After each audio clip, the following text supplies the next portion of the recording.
Geno Smith and Las Vegas Raiders face off with the 1-1 Washington Commanders in this Week 3 matchup. Now, obviously, the biggest storyline heading into this game was the status of Jayden Daniels with the sprained knee. Now, I'm recording this video on Wednesday, so I'm assuming he's not playing. We don't have an update as of right now, but it's all looking like he will not be playing in this one. They're trying to take the safe route. Now, Marcus Mariota has a serviceable ability in his career. We knew he ran that sub 4.5 40. He has the athletic ability. He provides that. But also, you have to remember here, this is a guy that statistically in his career, he was a 45-48 record as a starting quarterback, a quarterback rating of 90. So that's about average when we take a look at it. That's pretty good for a backup quarterback, a guy that can come in and essentially replicate the way that Washington would attack teams. The game plan won't be quite as extensive with the, I'm not going to say lack of, but you can kind of say he doesn't quite have the abilities that a Jayden Daniels has. Frankly, there's about no people on the planet that can do what he does, but still, this team is going to be looking at their new acquisitions. Deebo Samuel trying to get the ball to the Swiss Army knife. Terry McLaurin, you just paid him all that money. Get him going a little bit more in this offense. We're looking for him an explosive play against the Green Bay Packers, and it really didn't show up. Green Bay was somehow able to attack them. The trench play was great. Washington struggled to run the football, and yet they couldn't get behind him. They couldn't get the underneath stuff to move the chains consistently, and they couldn't hit him over the top. When you can't do that and you can't run the football, you are in for a long night, which is what it was. Now, for the Las Vegas Raiders, they are coming off of a really disappointing performance against the Chargers, a team that look pretty good. The offense for LA, all of those weapons that they have, and yet the Raiders were in a two-possession game, had 3-4 opportunities in the fourth quarter to cut it close, make it a tight game, and yet the Chargers were able to hold on defense, and Geno Smith really struggled. He was not as accurate as we're used to seeing, missing throws that he's able to make, which allows me to think, what was happening with Brock Bowers? He did not look 100%. For some people that don't quite follow a ton of college football that remember, Brock Bowers played in the SEC championship game against Bama a couple of seasons ago. This was a 12-0 Georgia team, and Bowers played in that champ game.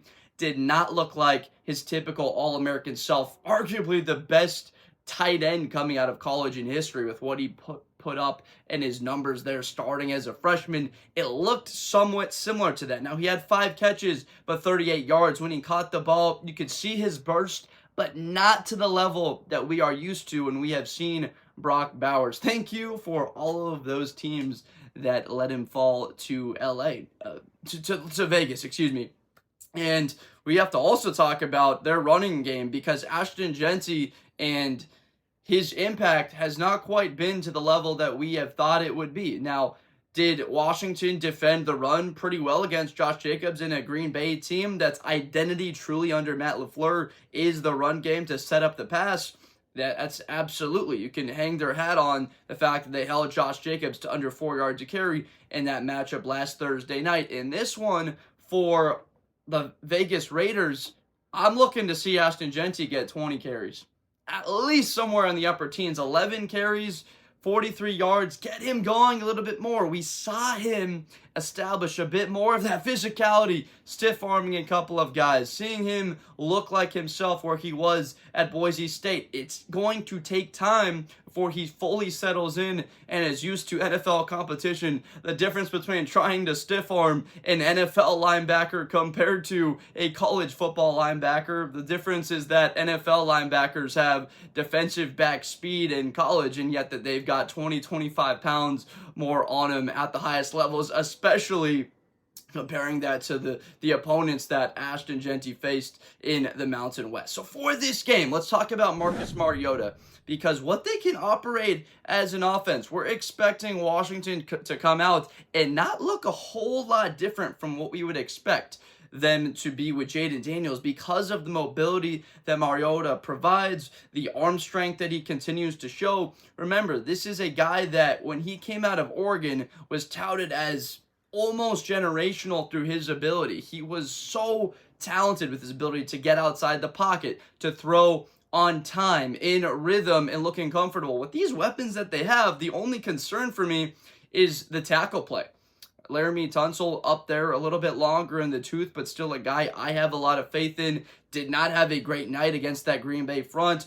Gary and then Micah, Lucas Van Ness, the combination of those guys. But the right tackle, Josh Connolly, he was pointed out during that broadcast, had a tough time against that Packer front.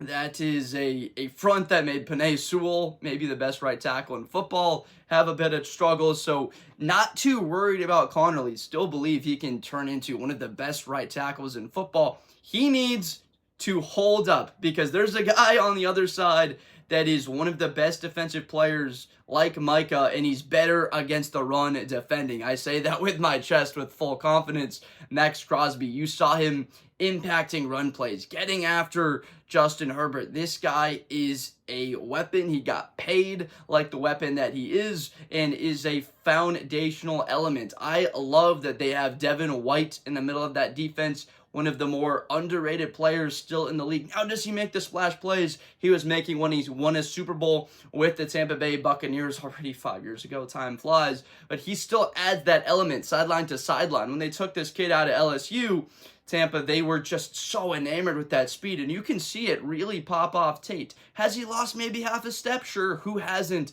after they've been in the league for 7 years? But Devin White, I have to love him in the middle of that defense. Now, going up against that Washington offense, they have the fundamental pieces, but it's like, how is Washington going to run the football in this game? We can talk all we want about Deebo and getting more carries in the backfield, which is going to be the expectation. Austin Eckler with the Achilles injury, really feel bad about that. Bill, he's going to be getting carries for Washington. Love calling him Bill. So glad that I don't have to say his full name, although I can come out here and say it here. But I prefer to not have to. Instead of saying Ja'Cory Crosby Merritt, we just say Bill. Bill will have a larger role in this offense now that he is RB1. We know what that means. It's going to be, I would expect a little bit more of Deebo out of the backfield. You can probably assume the same thing. It sort of depends on what, of course, Deebo wants, what the offensive coordinator, Cliff Kingsbury, like what does he want to do in utilizing him. They have to get Zach Ertz going a little bit more on that offense. He is a piece, a guy that has the ability over the middle of the field where he can put leverage on that Raider defense, because there's going to be all the attention on Mclaurin, all of the attention towards Deebo. Who can be that third guy? That's really what we look at in these matchups, and where I'm concerned for the Raiders, the same way I'm concerned for the Washington defense, which acquired Trey Amos in the second round out of Ole Miss. This guy can cover well. He has looked really good as a rookie out there. Second-year corner, Mikey Sanders still. These guys, they're going up against a Raider receiving core that has been not given a lot of respect. I'll say a lack of that respect is because people just don't know the profile of Deontay Thornton and what he is as a physical, prototypical wide receiver that can be a game changer. Not your prototypical wide receiver is probably 6'2", 205 pounds in the NFL. This guy's 6'5", and he can run. Him and Calvin Johnson, the only players in the history of the combine to be 6'5" and run sub 4.4 40s. Johnson ran a 4.35. Thornton ran a 4.29. How can we not get a guy like that more targets? Get him the football more often. 4 targets last week against that Chargers secondary. How about some more screens, Chip Kelly? How about we try and get the football to the fastest guy on the field and let him be a playmaker? Chip Kelly has been used to having such great talent from that season ago with the Buckeyes, but he didn't have a guy with that type of speed. Jeremiah Smith is fast. He's got track level speed, but he's not 4.29 fast. He's great at doing a lot of other things. Don't have to talk about number 4, but Deontay Thornton, get him more targets. Brock Bowers and his health, if he's out there on the field, and what I always like to say, if they're out there on the field, I'm expecting them to go 100. Otherwise, like, we just can't be having someone out there that's a potential liability. Now, of course, the Commanders are favored in this game. They're favored by almost a touchdown. That seems to be about right now. Originally, when I saw that, I was like, ooh, I'm leaning towards the Raiders a little bit. We've got the backup quarterback in this game. I originally said 24-17, what felt a little bit iffy, but I'm going to stick with that 24-17. Believe that the Commanders come up with a win in this game. Curious what you have to say. Like, will this be a tighter matchup? I would imagine you believe so without Jayden Daniels in it and his injury. That's a huge question mark for the Commanders going forward. How do you deal with that?